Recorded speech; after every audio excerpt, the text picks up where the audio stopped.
अंतिम प्रहार में एक और selected assertion reason questions unit 4 class 11 plant physiology.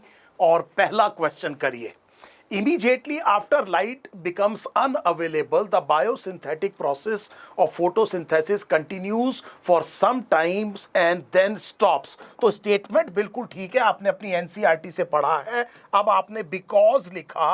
देखिए क्या है कि बायोसिंथेटिक फेज जो कि लाइट इंडिपेंडेंट फेज है, उसे एंड प्रोडक्ट चाहिए लाइट रिएक्शन के, जो कि एटीपी और एनएडीपीएच है। जब तक वो अवेलेबल है तब तक बायोसिंथेटिक फेज चलती रहेगी। इससे फर्क नहीं पड़ता कि लाइट है कि नहीं है। और क्योंकि इनको बनाने के लिए लाइट चाहिए, तो जनरली जो डार्क रिएक्शन एक्चुअली एक मिसनॉमर है, वो भी लाइट में ही होंगे, लेकिन इसलिए नहीं कि डायरेक्टली लाइट चाहिए। उम्मीद है आपको ये बात समझ में आ गई होगी। तो चलिए यहां पर देखते हैं रीजन क्या दिया हुआ है। Biosynthetic process of photosynthesis can occur only in absence of light. ये बात बिल्कुल गलत है। तो हमने ये कहा असर्शन ठीक है, रीजन गलत है। ऑप्शन 3 हमारा करेक्ट आंसर है। अगला क्वेश्चन करिए। The cyclic flow helps balance the ATP NADPH ratio providing the additional ATP needed for biosynthetic reactions. हमें समझ में आ गया कि ये स्टेटमेंट ठीक है। अब हम इसके अंदर बिकॉज लगाएंगे तो देखिए हो क्या रहा है कि जब नॉन साइक्लिक फ्लो हो रहा है, पीएस 2 से शुरू हुआ, बीच में साइटोक्रोम आया, इसके बाद PS1 और फिर उसके बाद में NADP रिडक्टेस एंजाइम तक ये बात पहुंची। सो आप जानते हैं बहुत अच्छी तरह से यहां पर जितने ATP बनेंगे उतने ही NADPH बनेंगे। सो इन दोनों का अमाउंट क्या होगा, इक्वल होगा। लेकिन बायोसिंथेटिक फेज में 18 ATP और 12 NADPH चाहिए पर ग्लूकोज को बनाने के लिए। सो इसीलिए हम ये देखेंगे कि साइक्लिक फ्लो होता है जिसमें केवल एटीपी प्रोड्यूस होता है और एनएडीपीएच प्रोड्यूस नहीं होता। That would be the reason कि वो क्यों जरूरी है। सो हमें अपना रीजन समझ में आ गया। अब यहां देखते हैं,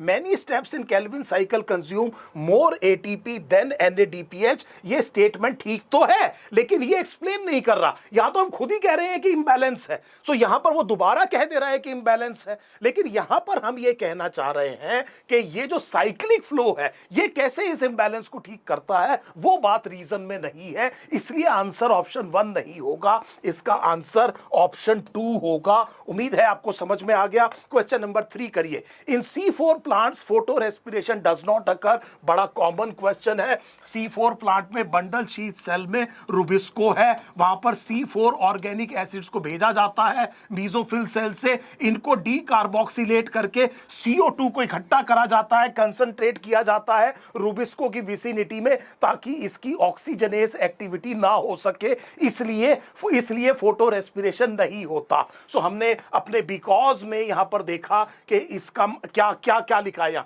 C4 plants have a mechanism that increases the concentration of CO2 at the Rubisco site. Perfect explanation है, एक्सप्लेन कर रहा है। ऑप्शन 1 करेक्ट आंसर है। अगला क्वेश्चन करिए। Current availability of CO2 level is limiting to the C3 plant. Line है NCERT की, बिल्कुल ठीक है। देखिए बेटे कहानी क्या है यहां समझिए। ये जो एंजाइम है रुबिस्को, ये जो रुबिस्को एंजाइम है, इसमें कार्बोक्सिलेज और एक ऑक्सीजनेस एक्टिविटी है। तो जब तक कार्बन डाइऑक्साइड की कंसंट्रेशन काफी ज्यादा नहीं हो जाएगी, तो थोड़ी बहुत ऑक्सीजनेस एक्टिविटी हो जाएगी, क्योंकि दोनों कंपीट करते हैं उसी साइट के लिए। तो अगर आप चाहते हैं कि CO2 बढ़ जाए, CO2 वाली जो कार्बोक्सिलेज एक्टिविटी है वो बढ़ जाए, तो आपको CO2 की कंसंट्रेशन बढ़ानी पड़ेगी।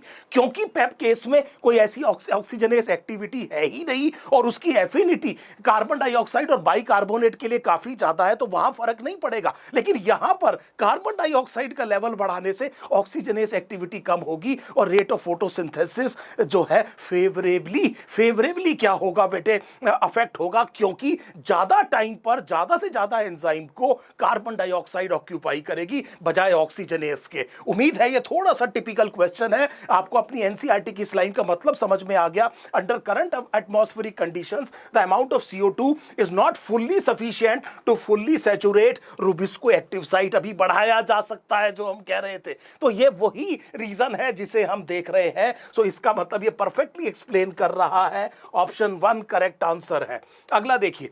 ATP act as the energy currency of the cell. So because इसका बहुत आसान है, करेंसी शब्द देखिए, करेंसी का मतलब होता है जब मन किया इस्तेमाल कर लिया। सो करेंसी ये है, एक नोट है आपकी जेब में, उससे आप कुछ खरीद सकते हैं, एक्चुअल काम किया जा सकता है। आ जाए बैंक में जमा करिए, निकाल लाइए, खर्च करिए, उससे कोई चीज खरीदी जा सकती है, बार बार उसका चलन होता है, ऐसी चीज को करेंसी कहते हैं। एटीपी फिजियोलॉजिकल जो रिएक्शंस हैं उनमें कपलिंग में जाता है, इससे निकली हुई एनर्जी से आप फिजियोलॉजिकल वर्क कर सकते हैं। ग्लूकोज में एनर्जी एटीपी से भी ज्यादा है, क्योंकि एक ग्लूकोज से आप 57 एटीपी बना सकते हैं थ्योरेटिकली, लेकिन आप वो एनर्जी डायरेक्टली फिजियोलॉजिकल काम में नहीं करेंगे, वो करेंसी नहीं है। क्या ये बात समझ में आ गई? यहां पर क्या लिखा है, energy release by oxidation in respiration is use directly. No, अभी मैंने आपसे कहा उसको आप डायरेक्टली इस्तेमाल नहीं कर सकते, उस एनर्जी से पहले आप एटीपी बनाते हैं और फिर एटीपी को यूज करते हैं। ऑप्शन 3 करेक्ट आंसर है। उम्मीद है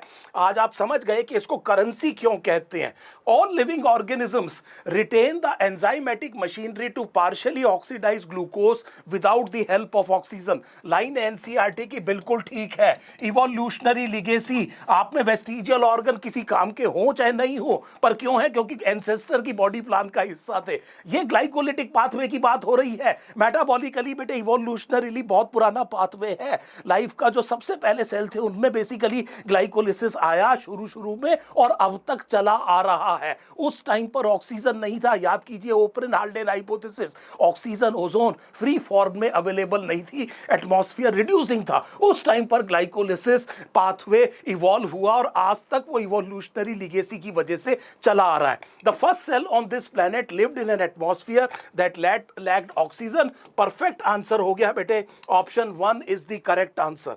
question number 7, it is important that in muscles during exercise when oxygen is inadequate for cellular respiration pyruvic acid is reduced to lactic acid। इधर देखिए क्वेश्चन में ये कह रहे हैं कि पायरुविक एसिड को आपको रिड्यूस कर देना चाहिए लैक्टेट में अगर मान लीजिए फर्मेंटेशन की नौबत आ गई है। सो एग्जामिनर आपसे क्वेश्चन ये भी पूछ सकता है कि जब आपने पायरुवेट को लैक्टेट में कन्वर्ट किया तो लैक्टेट टॉक्सिक है, इसकी वजह से नुकसान भी होगा, इसमें एटीपी प्रोड्यूस नहीं हुआ, और फिर इस लैक्टेट को जब आप इस्तेमाल करेंगे तो कोरी साइकिल की मदद से ग्लूकोज बनाया जाएगा और उस ग्लूकोज से फिर पायरुविक एसिड बनाएंगे। तो आपने तोड़ा क्यों?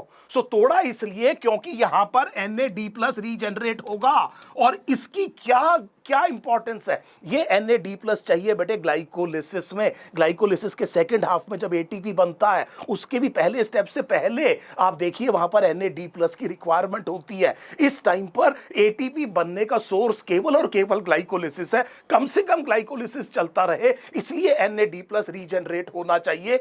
ये इंपॉर्टेंट रोल प्ले करता है बेटे फर्मेंटेशन। सो यहां पर क्या लिखा है, NAD+ is regenerated in this step. Option 1 is the correct answer.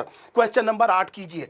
ATP production in mitochondria is oxidative phosphorylation. So आप ग्लूकोज को ऑक्सीडाइज करते हैं, ऑक्सीडेशन का मतलब है उसमें से आप इलेक्ट्रॉन निकालते हैं, H+ को निकालते हैं, रिड्यूसिंग पावर बनाते हैं, फिर उनके इलेक्ट्रॉन को इलेक्ट्रॉन ट्रांसपोर्ट चेन में भेज करके प्रोटॉन ग्रेडियंट क्रिएट करते हैं और केमियोस्मोसिस से एटीपी बनाते हैं, इसीलिए इसको ऑक्सीडेटिव फॉस्फोराइलेशन कहते हैं।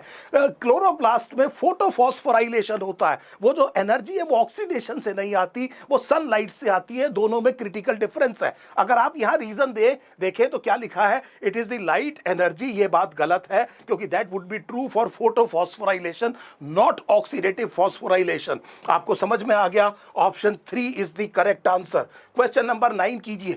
Phenotypic plasticity is more important for plants than the animals. तो एक कोई प्लांट है वो अलग अलग टाइम पर अलग अलग तरह की पत्तियां बना रहा है अपनी लाइफ साइकिल में। सो इसको आपने क्या कहा कि सेम जीनोटाइप है, एनवायरमेंट इन्फ्लुएंस में उसका जो एक्सप्रेशन है वो चेंज हो रहा है, इसे फिनोटिपिक प्लास्टिसिटी कहते हैं। ह्यूमन जो एनिमल्स हैं, एनिमल्स और प्लांट्स में एक बहुत बड़ा डिफरेंस है, लोकोमोशन। सो जो बिहेवियरल एडेप्टेशन हो सकता है। आपको गर्मी लग रही है आप ठंड में चले जाइए, ठंडे एनवायरमेंट में चले जाइए, ठंड लग रही है आप पैदल चल के धूप में आ जाइए। ये सब पॉसिबल किसके पास है बेटे? एनिमल के पास में है। सो हमने ये कहा कि वजह ये है कि एनिमल के पास तो और भी तरीके हैं लेकिन प्लांट तो वही है जहां पर है।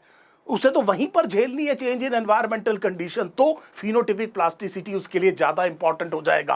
Plants are sessile and can not move away. आपने कहा परफेक्ट एक्सप्लेनेशन है, option 1 is the correct answer.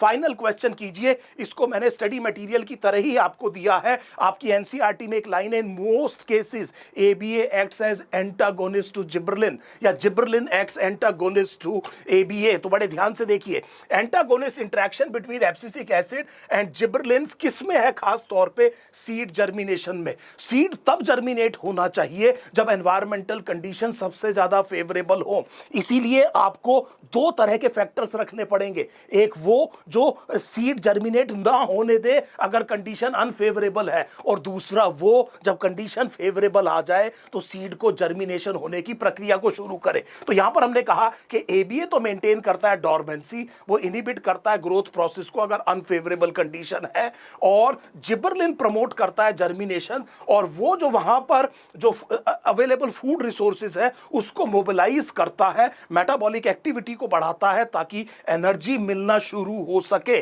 सो हमें यह समझ में आ गया, यहां पर option 1 is the correct answer. बहुत जल्दी अगली यूनिट के असर्शन रीजन के साथ मिलता हूं। Please take a very good care of your health and stay positive.